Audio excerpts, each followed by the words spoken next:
resibo, walang lusot ang may atraso. Ang mga resibong nakalap ngayong hapon. Isang lalaki sa Bulacan binangga ng isang nakamotorsiklo. Ang insidente, nakunan pa ng closed-circuit television o CCTV camera. At nang bumaba ang rider, natuklasang 12 anyos lang siya. Naku po, paano ka nakapagmaneho? May lisensya ka ba? Yung tatay ko po na bundol po ng menor de edad po, tapos hindi na po siya pinagamot. Ano ibig sabihin nun, misis, na hindi na pinagamot? Hindi na po nakapag-una yung nakasagasa. Ang masaklap, ang biktima, hindi na makalakad at natigil na sa hanap buhay. Dito sa may balakang, sa may final ng balakang, doon ang nagiging, nararamdaman ko nagka-problema doon. Sino nga ba ang may pananagutan sa ganitong kaso? Isang takaw gulong lalaki raw sa Mandaluyong City, laman ng blatter ng barangay.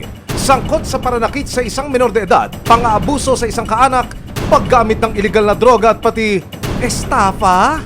Parang combo meal ang mga kaso ah. Pinalak ng magulang ko sa bugbog. Natatakot po ako sa sarili ko pong bahay. Takot na takot po ako. Ang lalaki, kilalang kilala raw sa barangay. Minsan, nawawalan siya ng galang sa mga bantay bayan natin. Wala na siyang kinikilala na. Sa katunayan, laman siya ng blatter namin. Isang buklit pa lang to. May blatter na siya dito, nailan-ilan. Pero pa sa isang buklit namin, may mga blatter pa rin siya doon. At ang sigaw ng mga biktima niya, tama na, sobra na.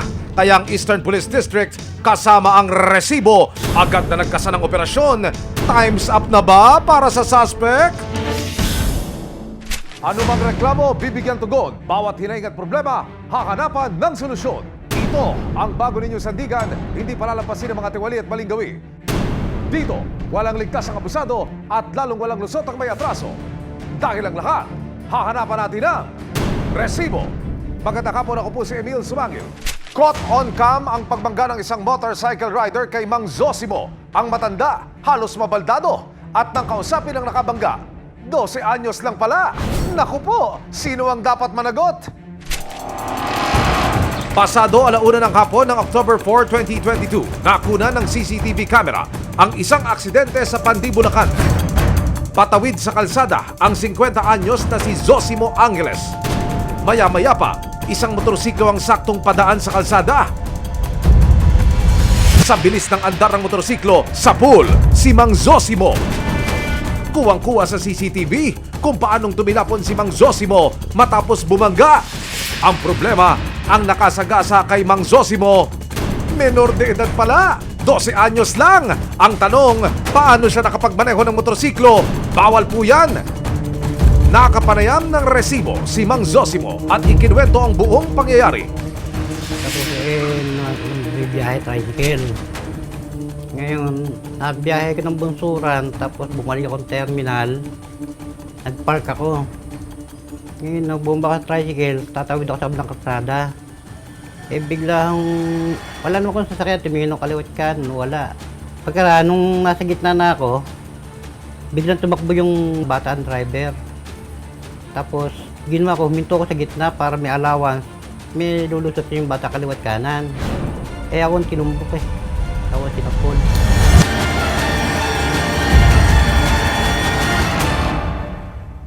Dahil sa aksidente, ilang buwan nang hindi nakalalakad si Mang Zosimo. Unti-unti na po ako bumabagsak. Nung nagdaang mga buwan, una po nakapagtutungkod pa ako.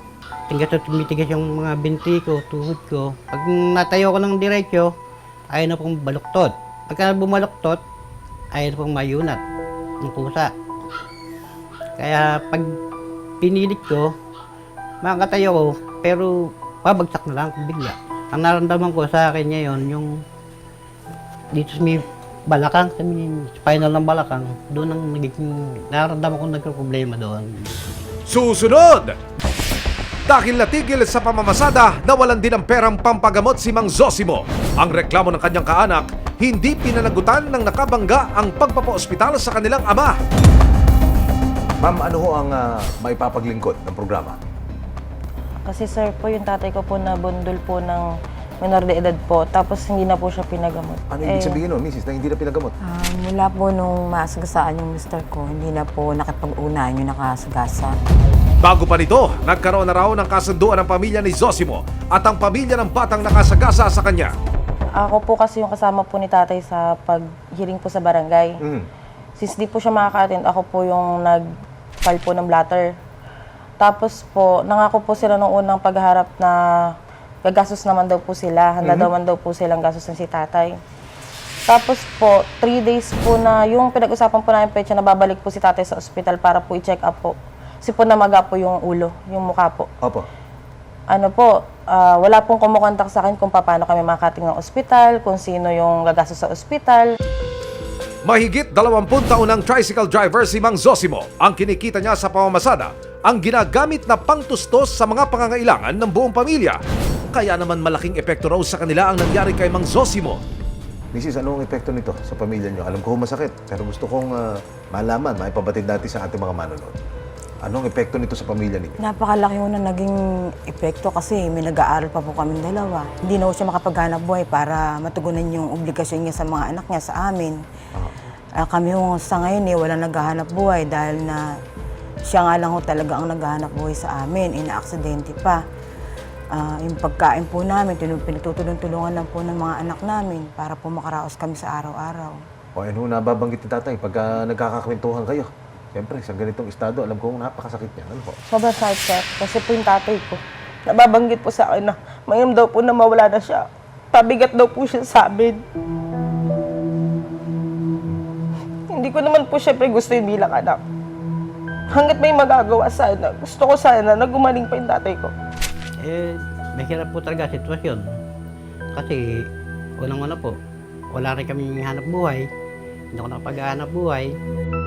Daing pa ni Mang Zosimo, pinabayaan daw sila ng pamilya ng nakabangga. Sa case blotter na ito mula sa barangay, makikita ang naging kasunduan ng magkabilang panig. May pirma ng mismong nanay ng nakabangga ang kasunduan. 9 na buwan na mula noong gawin ang kasunduan sa barangay.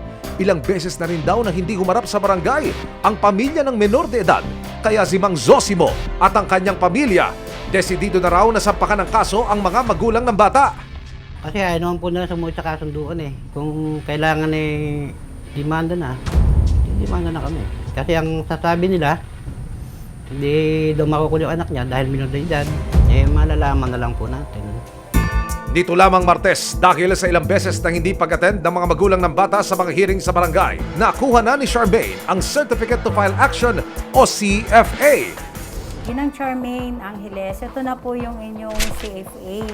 Dahil po nagkaroon na po tayo ng pangatlong paghaharap at hindi naman po kayo nagkasundo at hindi dumating ang inyong nirereklamo, ito po ay may karapatan na po kayo bigyan ng certification to file action para iakyat nyo na po ito sa hukuman. Ayon sa Juvenile Justice and Welfare Act of 2006, walang pananagutan sa batas o criminal liability ang mga batang edad 15 pababa. Pero kailangang dumaan ang mga children in conflict with the law o mga batang lumabag sa batas sa intervention at counseling ng Department of Social Welfare and Development o DSWD. Wala mang criminal liability ang bata. Pwede namang masampakan ng kasong paglabag sa Article 101 ng Revised Penal Code ang mga magulang ng menor. Nakasaad sa batas na may pananagutang sibil ang mga magulang. Ibig sabihin, pwedeng magsampa ng kaso ang biktima at makakuha ng danyos mula sa mga magulang ng bata. Pag may nagawang magkakamali ang bata o ang menor de edad, ang mananagot dito ay ang ama niya or pag wala ang ama niya, yung ina naman niya, provided na yung bata nakatira sa pamamahay ng mga magulang. Limited lang ang liability ng mga magulang sa tinatawag nating civil liabilities. Hindi mo pwede silang ikulong dahil sa pagkakamali ng bata. Rather, mananagot sila ng civil liabilities na tinatawag. So it will be limited to what we call damages, which are danyos. So sa pagdanyos, ito yung mga hospitalization bills, ito yung mga bayad sa mga araw na hindi nakapagtrabaho yung biktima. Ilang beses po naming sinubukang makunan ng panig. Nagpadala kami ng text message, kami tumawag sa ina ng batang nakasagasa kay Mang Zosimo.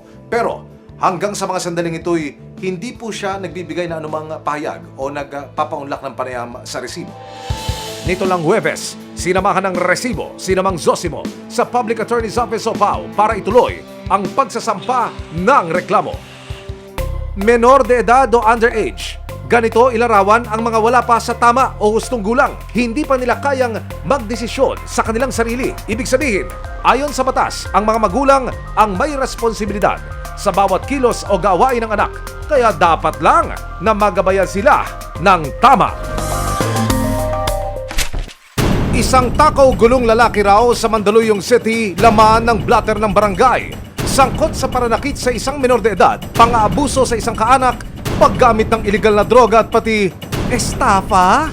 Parang combo meal ang mga kaso ah. Pinanganak ng magulang ko sa bugbog. Natatakot po ako sa sarili ko pong bahay. Takot na takot po ako. Ang lalaki, kilalang kilala raw sa barangay. Kilala yun dito, isang sakit ulo ng barangay namin.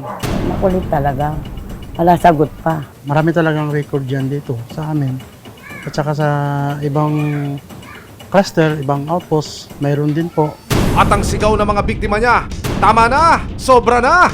Kaya ang Eastern Police District kasama ang resibo agad na nagkasa ng operasyon. Time's up na ba para sa suspect? Mga kapuso, narito po tayo ngayon sa Barangay Addition Hills, Mandaluyong City. Nakarating po sa atin ang reklamo ng 3 magkakaanak na tumatayo pong complainant sa isa di umanong inirereklamo nilang notorious na siga dito sa area. Ang pangalan niya, Jaime Bernardo Jr. Ang reklamo laban sa kanya sa barangay, patong-patong na pala. Talagang matigas eh. Minsan nawawalan siya ng galang sa mga bantay bayan natin. Wala siyang kinikilala na. Sa katunayan, laman siya ng blatter namin. Isang buklit pa lang to. May blatter na siya dito, ilan-ilan. Pero pa sa isang buklit namin, may mga blatter pa rin siya doon. Sugi siya dito sa amin.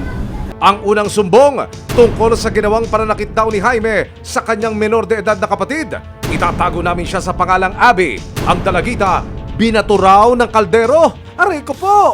Pakikwento mo naman sa akin, paano ko napapagbuhatan naman ang kamay nitong kapatid mo? So, nung time po na tulog siya, tapos yung mama ko po, nasa work po yun. Panggabi po uwi niya. Yung kuya ko po is nagising, ganon. So, gumising siya nung walang pagkain. Tapos, tulog din po ako noon, ginising niya ako para pagsaingin. May pasok po ako sa school noon. Galing po akong school noon, so napagod ako, nagpahinga ako. Tapos nagising siya ng galit na galit. Nanakit po siya, inampas niya po ako ng kaldero, tapos tumakbo ako sa CR. Pero hindi pa raw nakontento si Jaime sa ginawang pananakit kay Bunso. Bukod dyan sa insidente sa kaldero, meron pa bang ibang pagkakataon na ikaw ay napapagbuhatan ng kamay? Inabol niya po ako doon, tapos inumpog niya ako doon. Doon niya ako pinaghahampas. Natakot po ako noon kasi hindi ko na rin po alam yung nangyayari sa kanya. Hindi ko po alam kung paano siya ay ko-control. So, noong time po noon, buti po andun yung isa kong kuya, yung panganay po.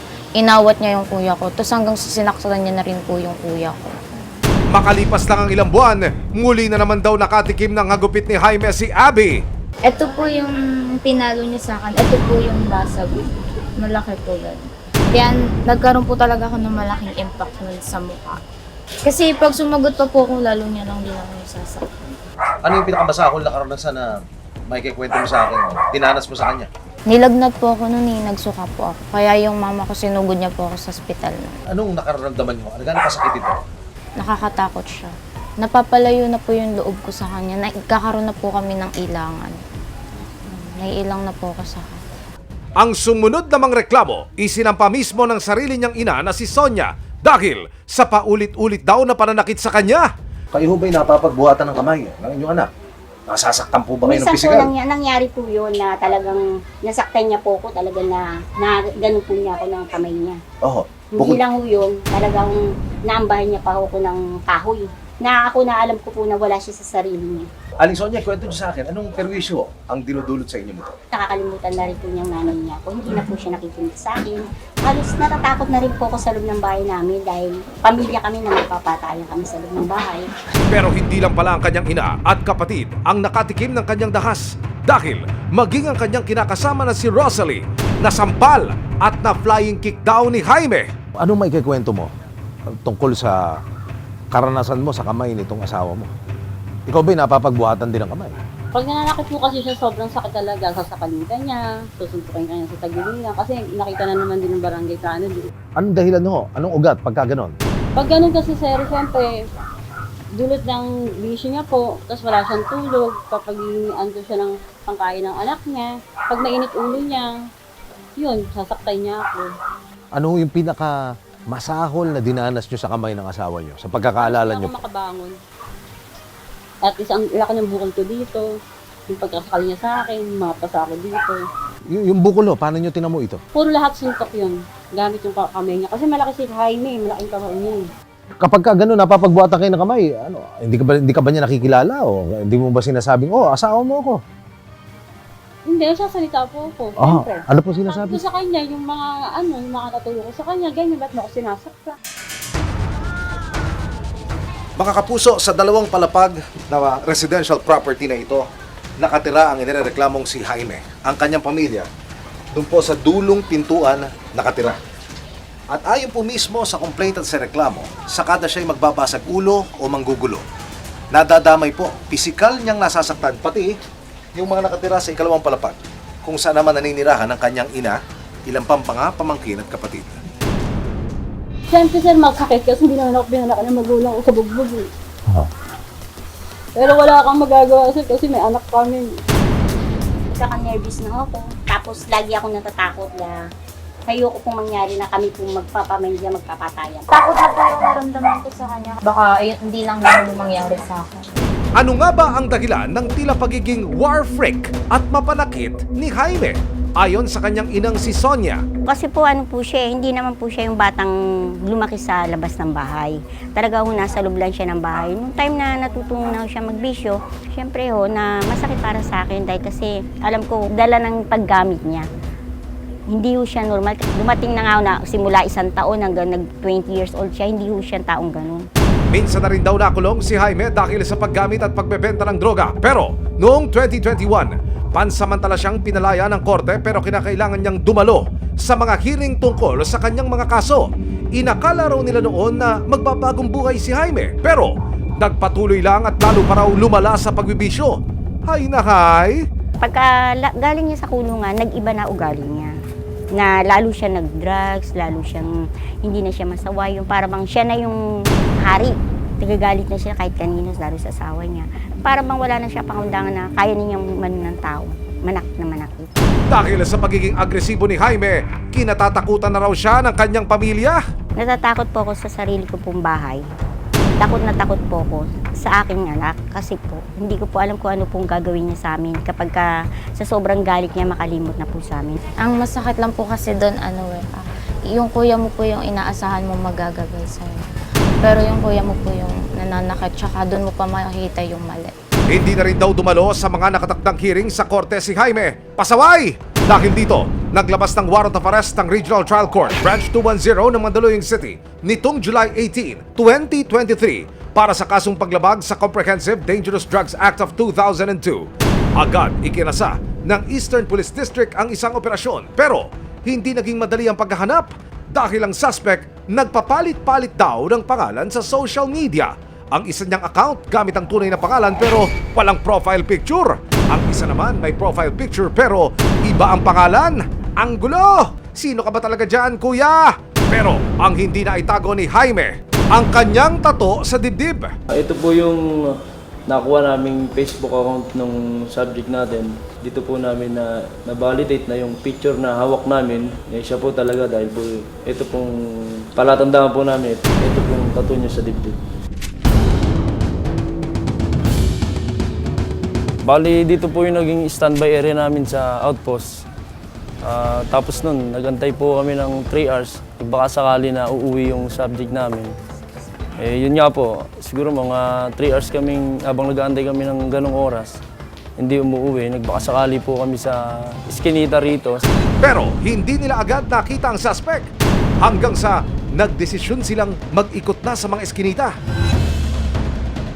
Ilang sandali pa, positive! Naspatan ang target na si Jaime Bernardo Jr.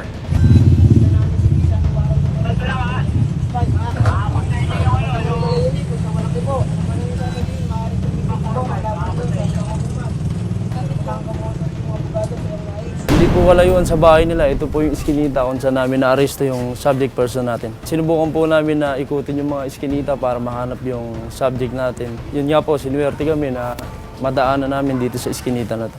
Agad dinala sa Eastern Police District si Jaime. Naharap siya ngayon sa kasong paglabag sa Comprehensive Dangerous Drugs Act of 2002. Bali po yung kasong kinakaharap niya ngayon, yun po yung nasa warrant of arrest niya ng Section 5 ng 9165. Service of sentence po ito.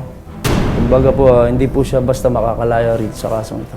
Pero dahil hindi naman itinuloy ng pamilya niya ang pagsasampa ng formal na reklamo laban sa mga ginawa niyang pananakit, wala siyang kaso para dito. Nakapanayam ng resibo si Jaime na ngayon ay nakakulong na sa Mandaluyong Custodial Facility Unit. Nagsisi naman po talaga na ako na nagawa ko yung pananakit ko sa kanila. Aminado naman po ako doon kahit sino naman po siguro mapunta sa sitwasyon ko. Dumating po yung punto na tinatawag na ng pangangailangan. Kaya po siguro ganun. Nagawa ko po yung mga panakit. Hindi ko na napigilan yung emosyon ko. Dahil sa tuluyang pagkadakip kay Jaime, tila nakahinga ng maluwag at nabunutan daw ng tinik sa dibdib si Aling Sonia. Mas ginusto ko na lang makulong siya dahil iniisip ko baka sa pangalawang pagkakataon niya na makulong, magkaroon po siya makapag-isip po siya ng maayos. Na dito po wala po nakakasaway sa kanya, nakakakontrol na masama ang ginagawa mo na hindi na siya nakikinig sa tamang sinasabi ng nanay niya, ng kapatid niya. Hindi na ho niya alam yung tama at baka ho maituwid ho siya sa loob ng kulungan. Hindi lang ako nangangako. Pagkos, pag naalabas ako, sana matanggap niyo pa rin ako bilang isang anak. Bilang isang tatay, isang alawa, hindi ako nangangako, gagawin ko, promise.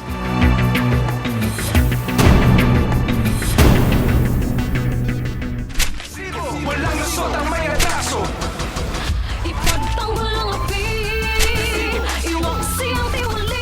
Sama-sama nating ituwid ang tiwali at baluktot. Itakwil ang maling gawi at modus na bulok.